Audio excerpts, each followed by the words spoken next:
सबको जय मसीह की। हमारे पिछले सत्र में हम अध्ययन कर रहे थे प्रारंभिक कलीसिया के गुण विशेषताओं के बारे में। उसी श्रृंखला के दूसरे सत्र में आपका हार्दिक स्वागत। हम इस सत्र में भी इस बात पर अध्ययन करेंगे प्रारंभिक कलीसिया के कुछ गुण विशेषताएं। पिछले हमारे अध्ययन में हमने देखा 3 मुख्य गुण विशेषताएं। सबसे पहली बात, आज्ञा पालन करने वाला एक समाज था। दूसरा, प्रार्थना करने वाला समाज था। तीसरा, एकता के साथ रहने वाला एक समाज था। आज हम कुछ और बातों को देखेंगे जो प्रारंभिक कलीसिया के सबसे अहम गुण विशेषताएं थी। अगला गुण विशेषता है, ये समाज गवाही देने वाला समाज था। गवाह देने वाला समाज था। जहां पर भी अवसर मिलते थे वे शांत नहीं रहते, परंतु जाकर यीशु के बारे में औरों से वार्तालाप करने में, औरों से संवाद में यीशु के इस मुद्दा को शामिल कराने में बहुत ही आगे थे। गवाह देने वाला एक समाज, बेझिझक हर क्षेत्र में जाकर मसीह के बारे में औरों तक पहुंचाना, ये इनके जीवन का सबसे बड़ा गुण विशेषताएं थी। प्रेरितों के अध्याय में, चौथा अध्याय में हम देखते हैं, वहां पर उन्हें मारा गया, उन्हें गिरफ्तार किया गया। प्रेरितों के काम उसके चौथा अध्याय में हम देखते हैं, और उनसे साफ साफ कहा गया, आगे इस सुसमाचार को और कहीं प्रचार नहीं करना है। खुलेआम उनसे ये दावा किया गया, जिक्र किया गया कि कहीं पर भी सुसमाचार को नहीं बोलना है। परंतु वहां पर हम देखता है, उन्होंने ये धमकी के सामने अपना शीश नवाया नहीं, उन्होंने हार नहीं माना। ये धमकी मिलने के बावजूद भी वो यीशु के बारे में लगातार बोलते ही रहे। उसके आने वाले अध्यायों में हम देखते हैं, आगे के अध्यायों में वहां पर स्पष्ट लिखा है, चेलों ने यीशु के बारे में बोलना बंद नहीं किया। घर घर जाते हुए सुसमाचार बांटने के इस प्रक्रिया में वे बरकरार रहे। यहां हम क्या सीखते हैं? इतना बड़ा जोखिम भरे अनुभव में भी, सताव होने के बाद भी, मारपीट सहने के बाद भी, कष्टनाक दर्दनाक अनुभव से, पीड़ा के अनुभव से जाते हुए भी वे लोग विश्वास में डटे रहे, समझौता नहीं किया, गवाह देने में बंद नहीं किया, गवाह देते ही रहे। ये कलीसिया का सबसे अहम बात ये थी, वे जोखिम उठाने के लिए तैयार थे। उनको मालूम है इसका परिणाम क्या है, बहुत ही दर्दनाक परिणाम हो सकता है, शायद उनका जान भी जा सकता है। अपने जान को भी परवाह नहीं करते हुए उन्होंने निर्णय लिया, चाहे कुछ भी क्यों ना हो, हम हमारे इस प्रक्रिया में आगे ही बढ़ते रहेंगे। शायद हमें मरना भी पड़े, हमारा जान खतरा में पड़ सकता है, लेकिन हमारा सबसे बड़ा जिम्मेदारी है गवाह बनना। पवित्र आत्मा जब हमारे पर आता है, वहां पर स्पष्ट लिखा है, प्रेरितों के काम पहला अध्याय उसके 8वां वचन में हम देख सकते हैं, तुम शक्ति पाओगे और क्या करोगे, गवाह बनोगे। यूनानी शब्द में और यूनानी बाइबल में अगर आप देखेंगे, इस शब्द का मतलब बहुत गहरा है। केवल गवाह नहीं, शहीद भी होना पड़ेगा। प्रियो, हमारा बुलाहट छोटी बुलाहट नहीं है। पवित्र आत्मा परमेश्वर हमें क्यों देता है? केवल गॉस्पल या सुसमाचार हम कहते हैं, पर्ची बांटते हैं, केवल वो करने के लिए नहीं, अगर जरूरत पड़े तो शायद हमें अपना प्राण भी मसीह के खातिर गंवाना पड़ेगा। हम नहीं जानते हैं, कुछ लोगों को ही ये सौभाग्य मिलता है कि यीशु के कारण अपना प्राण बलिदान करें।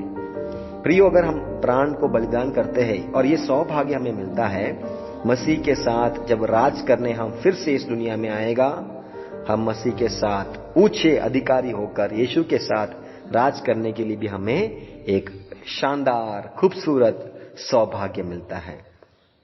धन्य है जो शहीद है, वो परमेश्वर के साथ राज करेंगे।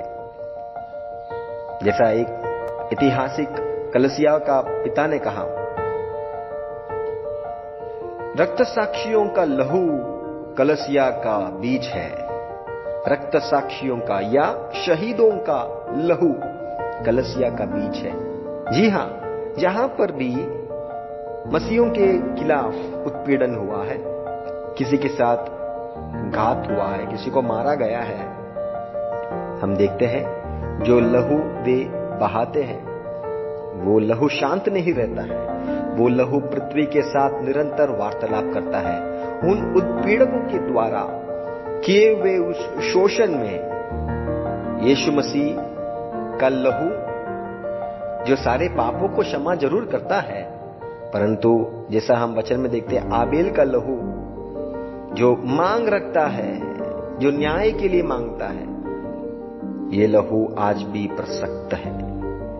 इसकी निहितार्था को हम देखते हैं, जहां पर हमें समझना है गवाह बनने का एक बड़ा कीमत चुकाना पड़ता है।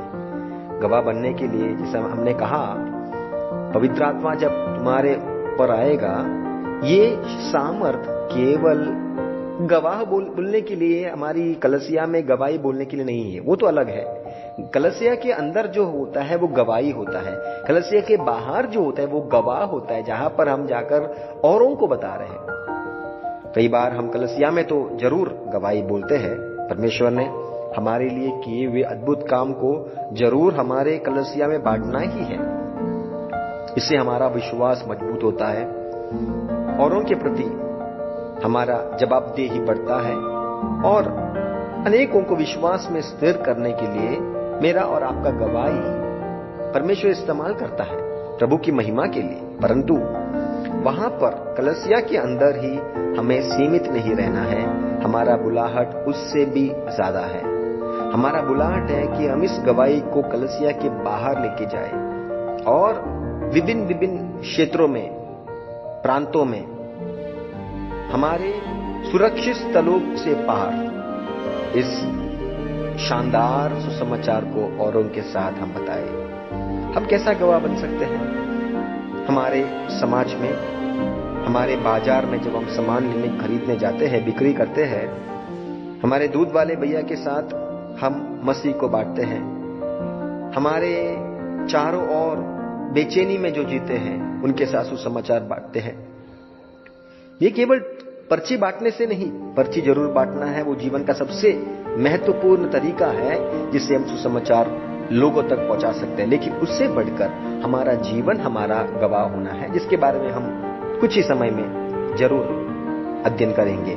इसी क्षेत्र में रहते हुए हम अभी गौर करता हुआ सबसे बहुमूल्य विषय है गवाह देने वाला एक समाज। गवाह देने वाला समाज, उनका जीवन उनका गवाही था, और इस गवाह को औरों तक पहुंचाने में वो कामयाब रहे। इस कलसिया का सबसे महान विशेषता भी यही थी। हम जानते हैं जब पौलुस और सीलास को बंदीगृह में डाला गया, मारपीट हो रहा था, वे लोग अपने गवाह को समाप्त नहीं किया। कभी उन्होंने संदेह नहीं किया, कभी उन्होंने बलवा नहीं किया, कभी उन्होंने सवाल नहीं पूछा। यीशु के लिए हमने इतना कुछ किया और देखिए अभी हमारा परिणाम क्या हुआ, हम अभी जेल में पड़े हैं। अगर नहीं किया होता तो आज हम सुरक्षित हमारे घर में हमारे परिवारों के साथ समय व्यतीत करते हैं। ऐसे ही हमने व्यर्थ में यीशु के पीछे गया। प्रियो, हमें समझना है जितना ज्यादा हमारे साथ पीड़ा होता है उतना ज्यादा हमें आशीष मिलता है। कहां आशीष मिलेगा? शायद इस पृथ्वी पर नहीं मिलेगा। रक्त साक्षियों को, शहीदों को इस पृथ्वी में उनका क्या था आशीष? उनका सर काटा गया। क्या ये आशीष है? जी हां, आशीष है। कब के लिए आशीष है? इस संसार के लिए तो आशीष नहीं है। उनके भाई बहन, उनके माता पिता जिनके शहीद होते हैं, उनके लिए तो बड़ा दर्दनाक अनुभव है। उनके जीवन भर पृथ्वी में जितना समय रहते हैं उतना समय उनके लिए बड़ी कष्टनाक, दर्दनाक अनुभव है। लेकिन राज पाने का एक दिन है। स्वर्ग राज्य में हम पहुंचने का एक दिन है। अनंतकालीन जीवन के बारे में हम बात करते हैं। अनंतकाल जीवन में यीशु के साथ हम राज करेंगे। जैसा वो मशहूर गीत कहता है, प्रतिफल पाता जाएगा, आपको आदर मिलेगा। प्रतिफल पाने का एक दिन, आदर मिलने का एक दिन। ये संसार में नहीं है। संसार में शायद आपको आदर नहीं मिलेगा प्रियो।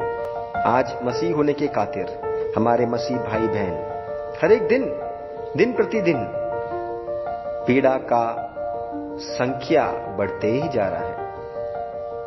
हमारे मसीह भाई बहन दिन प्रतिदिन जेल में जाते हैं, अदालत में जाते हैं, कोर्ट कचहरी में जाते हैं, थाने में जाते हैं, आते जाते हैं। ये मानसिक तनाव है, इससे दर्द होता है। केवल आर्थिक समस्या ही नहीं, इससे होता है मानसिक तनाव होता है। बार बार कचहरी में जाना, अदालत में जाना, वाकिफता नहीं होना बातों से, जज से बात करना, लोगों की निंदाओं को सहना, अपमान अनुभव करना, बड़ा दर्दनाक अनुभव है। लेकिन हम देखते हैं इस हमारे प्रारंभिक कलीसिया हमें यह सिखाता है। 21वीं सदी में हमसे ये वार्तालाप कर रहा है हमारे प्रारंभिक कलीसिया, बाइबल के कलीसिया, जो कहते हैं प्रियो हम आपसे ज्यादा कष्ट उठाए, लेकिन हमें आज अफसोस नहीं है। आज हम हमारे प्राणदाता यीशु के साथ स्वर्ग में राज कर रहे हैं। जी, हमारे लिए दुख की बात थी जब हम संसार में थे, हमारे माता हमसे छीना गया, हमारी पिता, हमारे भाई बहन हमसे अलग किया गया, हमारे बच्चों को हमारे सामने मार दिया गया। लेकिन आज हमें अफसोस नहीं है, क्योंकि हम उनके समेत सिंहासन के पास यीशु के साथ हम आनंद बना रहे हैं। और ये आह्वान हम आपसे देना चाहते हैं कि आप भी हमारे समान गवाह बनना शुरू करो। गवाह बनने वाला एक समाज बनो, निरंतर गवाह बनते रहो और मसीह के और अधिक से अधिक लोगों को आकर्षित करें आपके जीवन शैली के द्वारा, आपके गवाह के द्वारा। जोखिम उठाने के लिए तैयार थे। उनको मालूम था अगर ऐसे यीशु के पीछे जाएगा उन्हें मार मिलेगा। प्रियो, पहले सदी में यीशु के पीछे जाने के लिए लोगों का प्रेरणादायक वस्तु क्या थी? जीवन का निर्णायक मोड़ों में जब वे निर्णय लेते थे, उन्हें प्रेरणा किया हुआ प्रेरणादायक वस्तु क्या थी? यीशु के पीछे जाएगा, आपको छुटकारा मिलेगा, आपको चमत्कार मिलेगा, आपको चंगाई मिलेगा। ये नहीं था, ये बिल्कुल नहीं था, बिल्कुल भी नहीं था। फिर क्या था? यीशु के पीछे जाएगा तो आपको क्या मिलेगा? आपको मार मिलेगा, आपके जीवन में खतरा हो सकता है, आपके माता पिता शायद मर जाएंगे, आपके भाई को शायद पकड़कर जेल में डालेंगे। लेकिन यीशु का प्रेम हमें विवेश करता है। जैसा पौलुस कहता है, मसीह के प्रेम से मुझे कौन अलग करेगा? क्या दुख, क्या संकट, क्या क्लेश, क्या इस दुनिया की बातें, क्या आने वाली बातें, कुछ भी बातें मुझे यीशु के प्रेम से कदापि अलग नहीं करेगा। यह है डटा हुआ विश्वास, डटा हुआ समर्पण, अटूट विश्वास, दृढ़ है, मजबूत है, जड़ बहुत मजबूत है। जिंदगी के साथ भी, जिंदगी के बाद भी यीशु के लिए जीवन जीना, यीशु की गवाही बनना, यीशु के लिए खड़े रहना, परिणाम जानते हुए भी। उस कलीसिया को जानता था, वे लोग वाकिफ थे कि मसीह के पीछे जाना उस समय का सबसे दर्दनाक अनुभव है। बहुत ही मुश्किल मुसीबतों को, निंदाओं को, अपमानों को, उत्पीड़नों को, हताशाओं को अनुभव करना पड़ेगा। उस बात पर कोई भी असुनिश्चितता नहीं थी। वे लोग बलि बांधती जानते थे ये होना ही है। आज कई बार हम मसीह में आने के लिए लोगों को कहते हैं आपका बीमारी का चंगाई होगा। जरूर होता है, जरूर होता है, आज भी होता है, होगा भी। यीशु चंगाई करता है, यीशु छुटकारा भी देता है, यीशु चमत्कार भी करता है, उसमें कोई संदेह नहीं है, हम सब उसके गवाह हैं। लेकिन पीड़ा अनुभव करना, यीशु के कारण कष्ट उठाना, इससे भी बड़ा चमत्कार है। प्रियो, हम अनुभव करता हुआ चमत्कारों में सबसे बड़ा चमत्कार क्या है मालूम? कष्ट के बीच में यीशु के लिए खड़े रहना दुनिया का सबसे बड़ा चमत्कार है। दुख मुसीबत के बीच में भी विश्वास को नहीं छोड़ना दुनिया का सबसे बड़ा चमत्कार है। दुनिया का सबसे बड़ा छुटकारा क्या है? दुनिया का सबसे बड़ा छुटकारा भी यही है।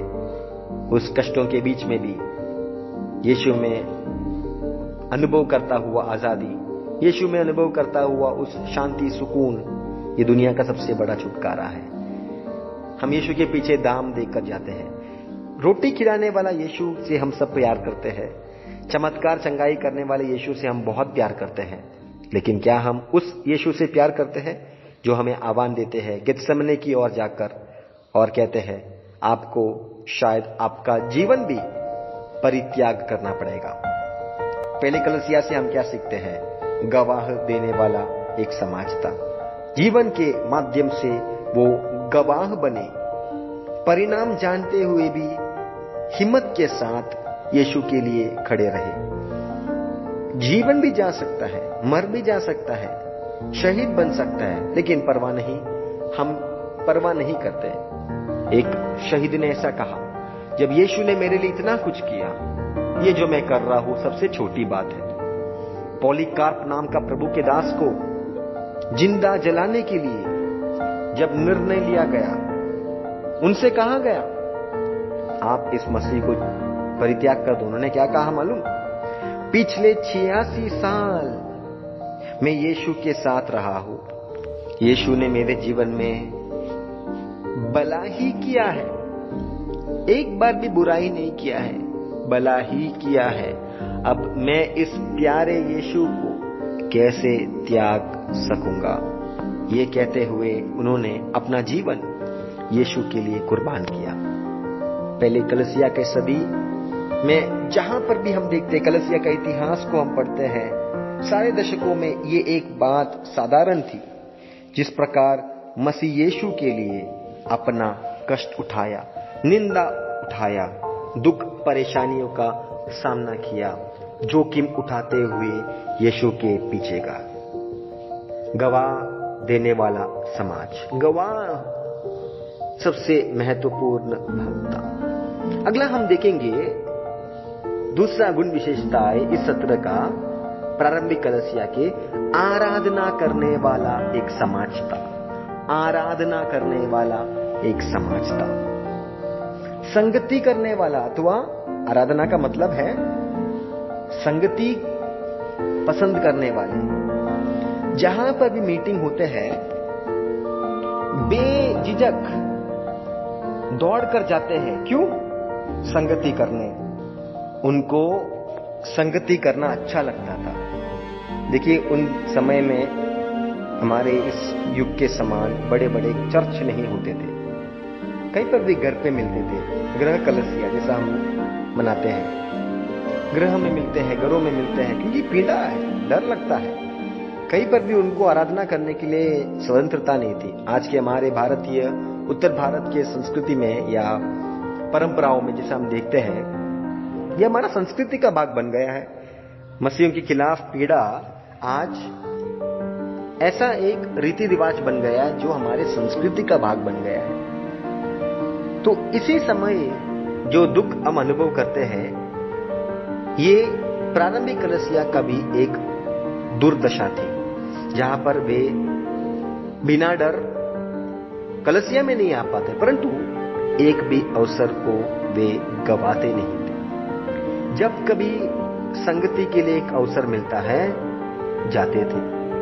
छोटे छोटे बहाने बनाकर आराधना को, संगतियों को, विशेष रविवार की प्रार्थनाओं को गवाना आज हमारे बीच का एक प्रथा बन गया है, जहां हम छोटे छोटे कारणों को ढूंढते हैं, किसी न किसी प्रकार कलीसिया को में नहीं जाना।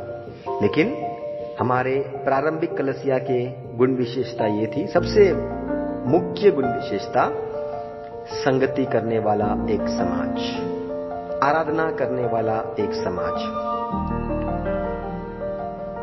जहां पर भी अवसर मिलता है, अवसर को नहीं गवाते हुए आराधना करते थे। इसलिए तो हम देखते हैं जब पौलुस और सीलास के जीवन में इतना भयानक एक समस्या को वो झेलते हैं, उस समय भी क्या कर रहा है? आराधना कर रहा है। मार खाने के बावजूद भी विश्वास में डटे रहते हुए क्या करते हैं? आराधना करते हैं। क्या करते हैं? विश्वास में बलवंत रहते हैं। आराधना करने से हमारा विश्वास मजबूत हो जाता है।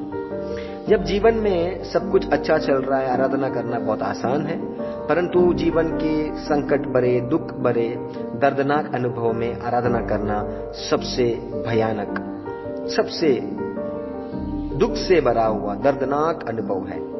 ये अनुभव हम देखते हैं जब इस कलसिया में लोग आराधना करने के लिए आ गए, हिम्मत के साथ आराधना करने लग गए, डटे हुए विश्वास के साथ आराधना करने लग गए, संगति करने में आगे थे। हम जानते हैं कोविड के पश्चात जूम के माध्यम या फोन कॉन्फ्रेंस के माध्यम से हम जरूर मिलते हैं, परंतु वो ऐसे संदर्भों में होना है जहां पर संगति का कोई भी अवसर नहीं है। जैसा महामारी फैली हुई थी उस समय अवसर नहीं था, मिलने से सरकार भी हमें रोकी थी। ऐसे संदर्भों में हम जरूर ऐसे माध्यमों का, आधुनिक शिल्प कलाओं का इस्तेमाल कर सकते हैं, परंतु जितना ज्यादा होता है आपस में मिलके, रविवार में हम क्यों आते हैं? आपस में मिलके हमारे दुखों को बताते हुए, हमारे आनंद को साथ में बताते हुए, मिलकर एकता के साथ प्रभु की आराधना करना सबसे अनमोल बात है। उस कलसिया में पीड़ा होने के बावजूद भी ये कार्य करने में वे कामयाब थे, इसलिए वहां पर एकता बरकरार था। मिलनसार प्रेम भरा अनुभव, आपस में प्यार करना कब होगा? जब हम संगति को महत्वता देते हैं। संगति को हम अगर गंभीरता से नहीं लेंगे, ये बहुत ही संभावना है कुछ समय के बाद हम विश्वास से पीछे हट जाएंगे। आज जब ये बाइबल स्टडी आप करते हैं, वचन का अध्ययन करते हैं, आप मिलकर एक क्षेत्र में बैठे होंगे, वचन को सुनते होंगे। ये क्या है? संगति का महत्व है। मिलकर आकर वचन को अध्ययन करने वाला। संगतियों में क्या होता है? केवल प्रार्थना नहीं होता है, केवल आराधना नहीं होता है, बाइबल का अध्ययन भी होते हैं, बाइबल स्टडी, वचन को पढ़ना, वचन से सीखना। आपका पास्टरों के द्वारा परमेश्वर आपसे वार्तालाप करते हैं। वचन के द्वारा जब परमेश्वर के दास लोग वचन बांटते हैं, बड़े गंभीरता के साथ सुनना और जीवन में लागूकरण करना, ये बहुत ही अहम बात है। प्रारंभिक कलसिया हमें यह सिखाता है कि वे कभी भी एक भी अवसर को नहीं गवाते थे आराधना करने से। आराधना करने के हर एक अवसरों का लाभ उठाते थे। अब आखिरी बिंदु जो हमारे प्रारंभिक कलसिया सिखाते हैं, स्वीकृति प्राप्त किया हुआ एक समाज। मतलब क्या? लोगों के द्वारा उस समाज में अंगीकारता मिला, उस समाज में लोगों ने उन्हें मान लिया और गवाह मतलब अच्छा गवाही, अच्छा नाम था मसीहों का। क्या नाम था? झगड़ा करने वाले नहीं, झूठ बोलने वाले नहीं, दारू पीने वाले नहीं, मसीह का जीवन शैली को अपना जीवन से दिखाने वाले एक समाज, स्वीकार्यता प्राप्त किया हुआ समाज, स्वीकार्यता प्राप्त किया हुआ समाज। लोगों के बीच में उनका अच्छा नाम था। क्या नाम था? मसीह ने जो दिखाया उसी पदचिन्हों का अनुकरण करने वाले समाज है ये लोग। परमेश्वर के अनुग्रह इस समाज के ऊपर है। परमेश्वर के द्वारा स्वीकृति प्राप्त किए हैं, पाप नहीं करते हैं, पवित्र जीवन जीते हैं, यीशु के समान बनने के लिए प्रयास करते हैं। यीशु का स्वभाव इनके जीवन में है। ये यीशु के अनुयायी हैं। मार खाने पर भी वापस बोलते नहीं, झगड़ा नहीं करते, बलवा नहीं करते, यीशु के समान शांत रहते हैं, यीशु के समान क्षमा करते हैं, यीशु के समान सब कुछ प्रेम के साथ व्यवहार करते हैं। मार मिलने पर वापस मारना, प्रियो, हम मसीह के गवाह नहीं बनेंगे, हमारा गवाही नष्ट होगा। आप जानते हैं दूसरा सदी में एक राजा था जिनका नाम था ट्राजन। ट्राजन नाम का राजा ने उनके गवर्नमेंट, उनके सरकार के एक आदमी को बोला जाके देखो, आप जाके अध्ययन करो कि ये मसीह लोग कैसे हैं। आप चुप चुप के जाकर उनके घरों के बाहर खड़े रहना, कैसे वार्तालाप करते हैं। आप चुप चुप के बाजार में उनके साथ खड़े रहना और देखना कैसे ये लोग व्यवहार करते हैं, बर्ताव करते हैं। आपको मालूम है, प्लिनी नाम का ये सरकारी व्यक्ति ने काफी महीनों, काफी सालों गहन के साथ पढ़ाई करने के बाद आकर कहता है राजा को, राजा जी, ट्राजन नाम का राजा को कहता है, हमने बहुत प्रयास किया गलती निकालने ये मसीहों के खिलाफ, लेकिन हम असफल रहे, हम कामयाब नहीं हुए राजा, क्योंकि ये लोग काफी अच्छे से जीने वाले हैं। इनके खिलाफ पुलिस स्टेशन में केस नहीं है, इनके खिलाफ कोई भी आरोप नहीं है। ये लोग दारू नहीं पीते हैं, ये लोग नशा नहीं करते हैं, ये लोग सरकार के लिए प्रार्थना करते हैं, ये लोग मसीह के शिक्षाओं को अपने जीवन में लागू करते हैं। देखिए कितना अच्छा एक प्रतिवेदन, कितना अच्छा एक दस्तावेज बना है उनके स्वभाव के बारे में। क्या हमारे बारे में हमारे पड़ोसिया या हमारे गांव के लोग, हमारे गांव के मुखिया क्या हमारे बारे में अथवा हमारे समाज के बारे में कहेंगे, ये मसीह लोग बहुत ही अच्छे लोग हैं। अगर ऐसा होता है, वहां पर किसका नाम का जलाल होता है? यीशु मसीह का नाम का महिमा होता है। प्रारंभिक कलीसिया में हम ये देखते हैं, प्रारंभिक कलीसिया में वहां के लोगों को एक स्वीकृति मिला, स्वीकृति प्राप्त किया, मान्यता प्राप्त किया। मान्यता किससे प्राप्त किया? वहां के लोगों के द्वारा मान्यता प्राप्त किया। क्या था मान्यता? मसीह के समान, मसीह के जैसे, मसीह के शिक्षाओं के आधार पर अपने जीवन को जीने वाले अच्छे लोग, मासूम लोग, प्यारे लोग, मसीह के खुद के लोग।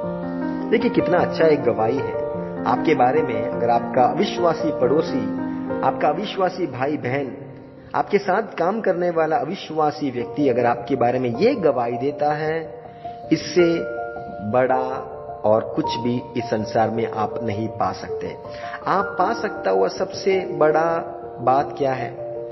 पैसा, धन दौलत सब कुछ हम छोड़ेंगे, आपका चरित्र और आत्माओं को जीतना, इसके बीच में एक संबंध है। अगर आपका चरित्र अच्छा है, आपके जीवन के द्वारा लोग यीशु को जानेंगे।